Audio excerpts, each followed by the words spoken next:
शरीर में जब भी रोग का आगमन होता है तो निश्चय शरीर का ऊपरी ऊर्जा परत, जिसे हम ऑरा कहते हैं, उस ऊर्जा परत में खंडित होने लगता है। यदि वो सक्रिय है, शरीर में रोग का आगमन हो ही नहीं सकता। जैसे ही शरीर के ऊर्जा के परत में जरा सा अंतर हुआ तो शरीर में कोई न कोई गड़बड़ी की शुरुआत हो जाता है। यह ऊर्जा परत इस शरीर का रक्षा कवच है। इस शरीर के भीतर असंख्य सूक्ष्म जीवों का संग्रह है जो इस शरीर की शक्ति को संभाले हुए है। ये सूक्ष्म जीव अपनी अपनी सीमा के रखवाले हैं। यह निरंतर कार्य में तल्लीन है। इसका सोना भी कभी नहीं होता। इस काया को सुरक्षित रखने के लिए ये निरंतर दौड़ रहे हैं, तब जाकर ये शरीर सुरक्षित है। अगर शरीर आराम में बैठा हुआ है, तब पर भी ये सूक्ष्म जीव लगातार परिक्रमा कर रहे हैं। ये कभी आराम नहीं करते। इनके भागने में ही जीवन सुरक्षित है। अगर ये रुके तो जीवन खतरे में पड़ जाएगा। हर सूक्ष्म जीव में एक विशेष शक्ति संग्रहित है। अगर शरीर पर जब भी खतरा आता है या तो कोई बड़ी उपलब्धि पाना हो, तो ये जीव तुम्हारे रक्त में कुछ विशिष्ट रसाव छोड़ देते हैं, जिससे इस शरीर में अचानक दिव्य ताकत की अनुभूति होने लगता है। आप उस खतरे से जूझने की शक्ति प्राप्त हो जाती है। ठीक इसी तरह विशिष्ट कामयाबी में भी ये जीव उसी तरह बर्ताव करती है, जिससे अनोखी शक्ति आपको संभाल लेती है, जिससे आप कामयाब हो जाते हैं।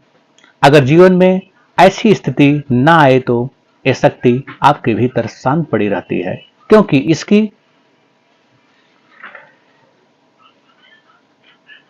शक्ति तभी सक्रिय होगा जब कोई विशिष्ट स्थिति आपके समक्ष हो या विकट स्थिति हो, तभी यह शक्ति सक्रिय होगा। तुम्हारे मन के सोचने से यह शक्ति कभी सक्रिय नहीं होगा। उसे पता है कि शरीर को इसकी जरूरत है। बुद्धि से भी टटोलने की भूल मत करना। यह शक्ति मौजूद ही है, जरूरत पर ही यह सक्रिय होगा। किसी भी ढंग से इसे जगा नहीं सकते। इस पिंड में ब्रह्मांड की सभी शक्ति संग्रहित है।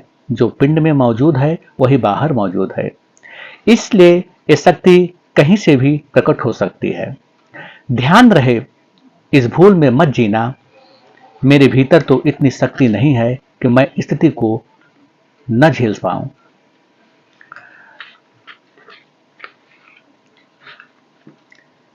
ऐसी मूर्खता से बाहर निकलो।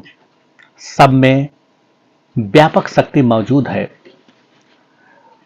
तुम्हें न मिलना इस बात का संकेत है तुम्हें इसकी कोई जरूरत नहीं है, क्योंकि वही तय करती है कौन इसके काबिल है।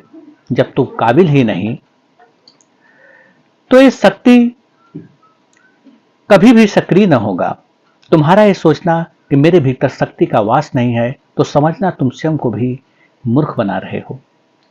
सब में वही शक्ति का प्रवाह मौजूद है। तुम स्वयं को मूर्खता को प्रकट छोड़ दो, वरना इस शरीर भी खतरे में पड़ जाएगा। तब तुम स्वयं को भी संभाल नहीं पाओगे। कम से कम शरीर में खड़े होने और चलने की शक्ति मौजूद रहे, इतनी तो कृपा स्वयं के ऊपर बनाए रखो। अब भी वक्त है। अपनी मूर्खता छोड़ दो, परमात्मा पर विश्वास रखो, वो कण कण में मौजूद है। जिसे स्वयं पर संदेह है वही रोगी है। इनके शरीर की शक्ति भी खंडित होने लगता है। धीरे धीरे शक्ति शिथिल पड़ जाता है, शरीर गिरने लगता है। जो स्वयं पर संदेह करता है तो समझना वो परमात्मा की व्यवस्था पर संदेह कर रहा है। यही संदेह तुम्हें गिराता है, इसलिए पूरी शक्ति से खड़ा हो जाओ। इस संदेह का अंत कर, तो ही परमात्मा की कृपा बरसेगी। ओम शांति।